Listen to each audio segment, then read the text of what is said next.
Hey everyone. So I've been required, is that the right word? I've been requested to make a video. um, what's being asked of me is to make a soothing video. A soothing video to offer some comfort for you in this world that we're in at the minute.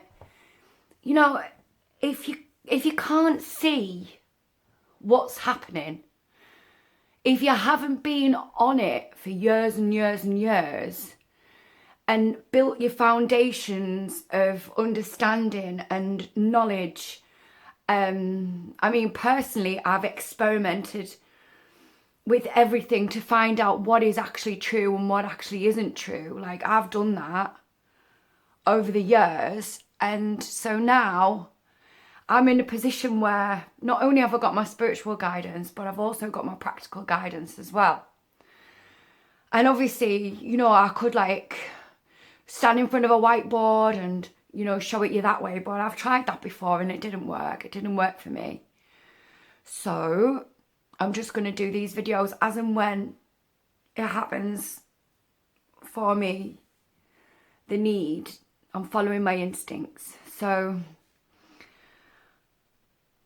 this soothing video is to put your mind at rest.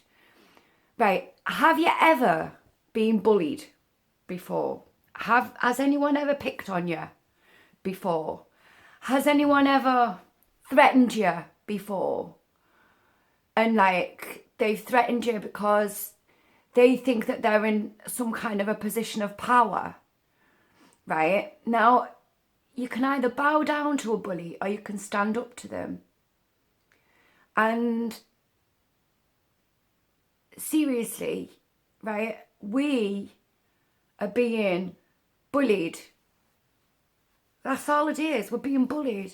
Like, there's a children's story called Alice in Wonderland, right? And like the queen's like, off with your head to everybody, right? And everyone's like scared of the queen.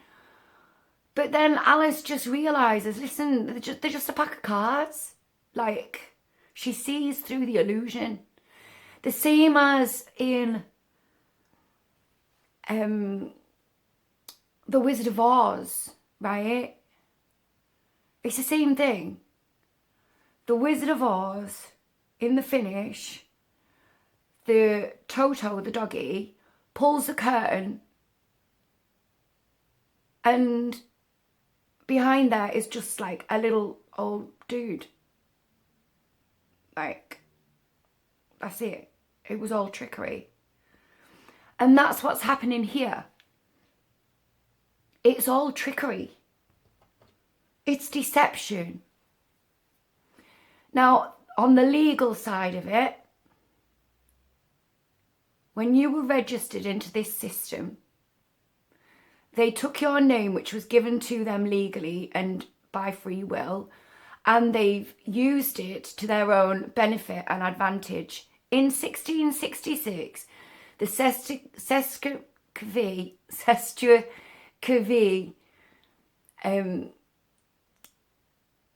Proof of Life Act was passed, right? And it was all to do with the sea, and it was all to do with people lost at sea and stuff like that, apparently, right? But if that was true, right, and if they were sticking to the letter of the law, right, then when I was doing all of my research and I contacted all the relevant people and did all the relevant things to get out of that contract, and I have got out of it, but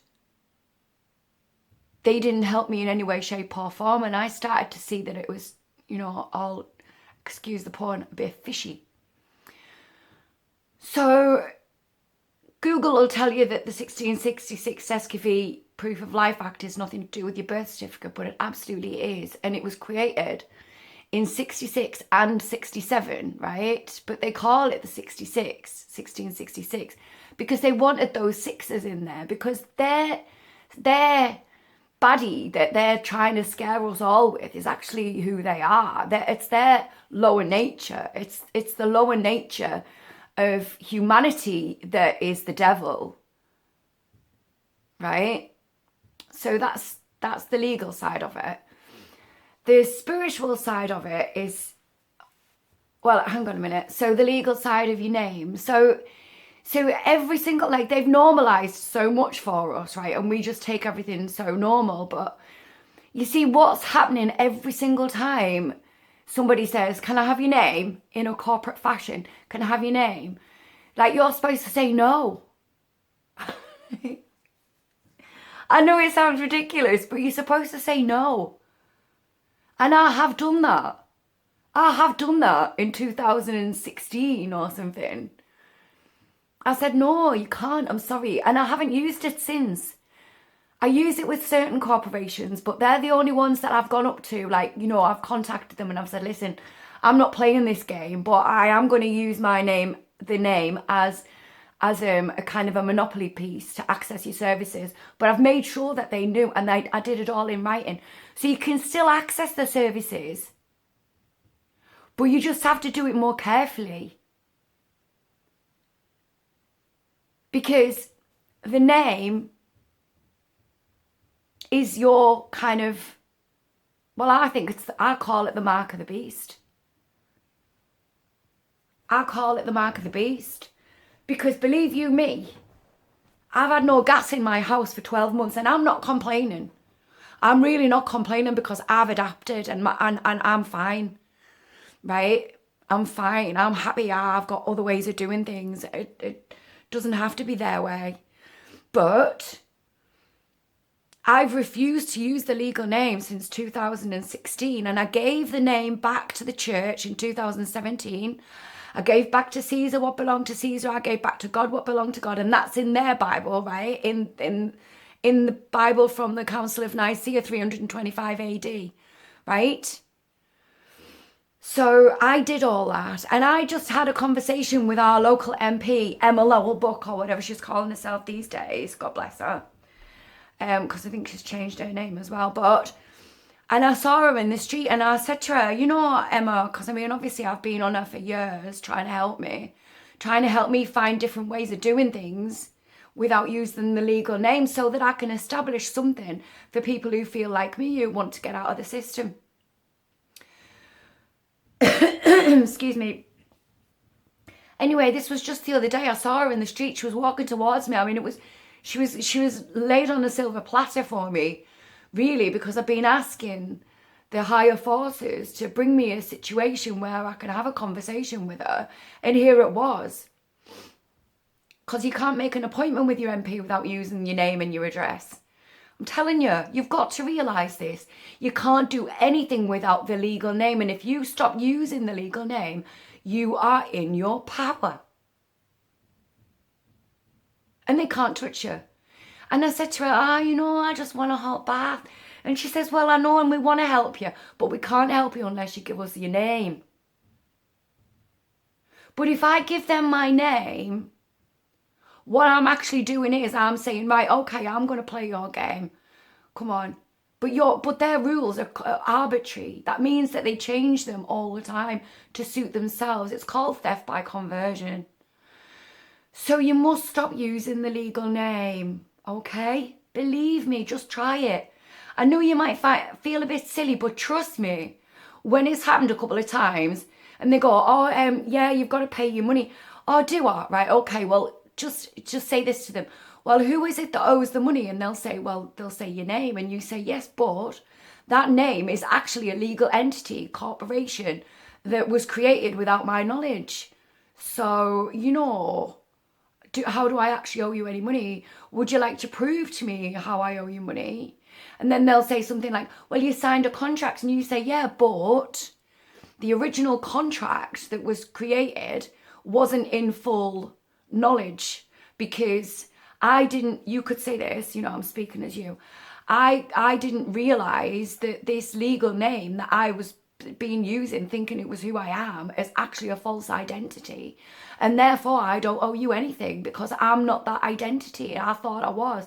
I've been gaslit by this system to believe that that's who I am. But actually, I'm a natural being, an aspect of light from the cosmos. And I was actually contracted at birth by my parents who didn't know anything about it either. And therefore, I have no contract with you. Therefore, how can I owe you any money? I'm telling you. That's how it works. If you've got direct debits, gas and electric direct debits or whatever, just contact them and just say, listen, I need out of this contract. And they'll say, oh, you can't do that. And you say, well, listen, you know, this name that I've made, I made this contract with you, thinking it was in full knowledge, is not who I am. It's not me. But if it does serve you to use it, then you can. You just then tell them, I'm going to use this, but I'm staying in full control. It's like saying all rights reserved after your signature. You can say, well, yeah, you know, like I am in control of this situation. I've been miscontracted, if that's a word, with your company. And so I want to renegotiate my terms and do it on your terms because you're the boss. In corporate law, there's something called person of considerable control. And that's who you are. Because your corporation that you've been doing business with all this time that you think is you but actually isn't, right? That corporation, you are the person in control of that corporation. And they've been deceiving your control out of you by just going, oh, hey, hello, yes, it's such and such. How are you doing? Have a nice day and everything. Yeah, can I just have your name, please? No, you can't. I'm sorry. No, you can't. Because I've had some new information saying that I'm actually in a lot more control of the situation than I originally believed. And so therefore I want to renegotiate the contract and stuff like that, right? There's some, that's soothing for you, right? And also I want to soothe your heart because like when we're watching telly and that and like they're all going, oh, and we're doing this ID thing and everything, right? What I've told you is the absolute truth about your identity, right? Your true identity is that you're consciousness. You are consciousness, nothing more, nothing less. Everything else is your own creation, right? The government is a corporation, right? They are not a living entity, although corporations in law are treated as persons these days, legal persons. So the corporations have as much rights as you do in business, right? But because they've built it all on money and they've got more money than us, they appear to have more power and control, but they don't. The corporations, they're dead entities. They're fictional entities. Your name is a legal entity, a corporation. The government is a legal name, a corporation. Nothing more, nothing less. And they have only got any power over you that you give them. Even if you had been arrested for something, they would not be able to hold you if you didn't use the legal name. It's called the Miranda rights, right? If you're not given your rights, you can't get arrested for anything. And your right is that you don't have to use that legal name if you don't want to. You don't. It's a fact. And all they're going to do is jurisdiction switcheroo you from your natural status as a child of the universe, as a part of the universe, right? They snatch that from you the second you give your name. Because it's a con, it's a scam, it's a deception. And this world that we've been led to believe is the real world isn't the real world. And if you start experimenting, like if you're not happy with the government, right, then just contact somebody, like phone your council or go with your face to face, right? And just tell them, just say, listen, you've been listening to Fifi Starchild, and they already know me, you know, and just say, I've been listening to Fifi Starchild, and she says this and that and the other, and so I want to implement this. And they'll go, no, you can't do that, you can't do that. And then you just go, right, well, why can't I? Because it's true that the government stole my identity. It's true. That one piece of paper is the cause of all your problems, I'm telling you now. And this is why they're digging in on the ID, on the digital ID. They're trying to distract you from the fact that they've pinched your ID. You know when they say that a dog always returns to its own vomit? Do you know when they say that the criminal always goes back to the scene of the crime? Well, that's what's happening in the natural law, in the natural world, in the natural forces that you live by, right? The natural forces are that they are being forced to show you their crime. And their crime is the birth certificate. Their crime is they've stolen your identity.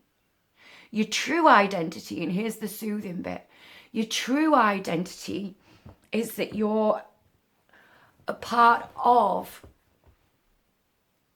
everything. And the breath that you breathe is you. Your heartbeat is the universe. There is an I behind everything.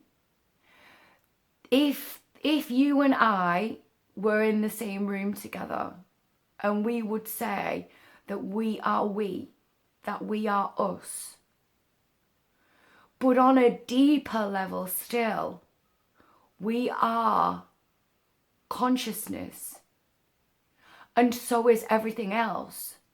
So that means that between the two of us, here and now, is an I that is me, and an I that is you. And that is our true identity. And when we all start realizing this and catching on to it, right, that's when we'll fix everything just by natural accord, because our inner world will then start to create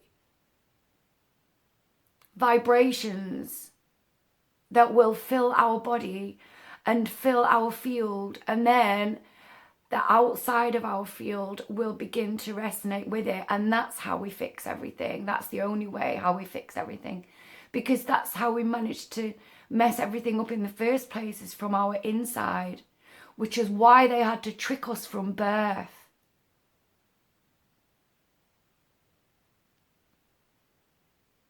If you go into your heart and just feel that love vibration, I know it's not easy for everybody to just be able to feel that love, right? So I just want you to think about somebody that you really love, or something that makes you feel love without any kind of pain, right? Any kind of hurt. Something simple. And just feel that love. And just feel it, right? And let it fill your body and let it fill your field, like an egg-shaped area around your body, and just sit in that for a minute and just say, hey, this is my identity. I can be whoever I want. I can call myself whatever I want. You know, like, you can. But in the legal terms, just feel that love. That's your identity. That's who you came in as. That's who they stole from you. And the more you sit in it, it's called presence. The more you sit in it, the more the parts of you that have been disregarded or forgotten or exiled, those parts of you that you have to say, no, we can't feel that, and no, we can't think that, and no, we can't say that. The more you sit in that presence, in that love field, the more those aspects of yourself will return to you.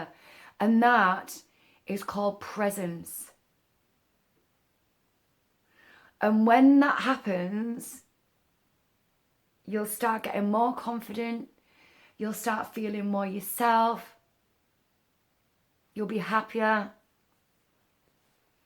Reality will start bending to your will. It will, I promise. So this is the soothing video for you. And hopefully I've managed to be able to be soothing, because that was what I wanted to do. We've even got soothing lights. We've got a little camera there with a little candle and the little fairy lights. And this is live. This is live. Look, I'll give you a wave. Oh, that's my hand waving. This is live. But I'm having a duvet day and I didn't want to get ready yet. You see, so if you don't want to do something, don't do it. Just find a better way of doing stuff. But seriously, remember, they have no power over you whatsoever. And if you start looking this stuff up, you can start getting a bit brave, and then you can start experimenting like I did. Okay? Good luck. I'll see you later. Please like and share this information. Pass it on. Thank you.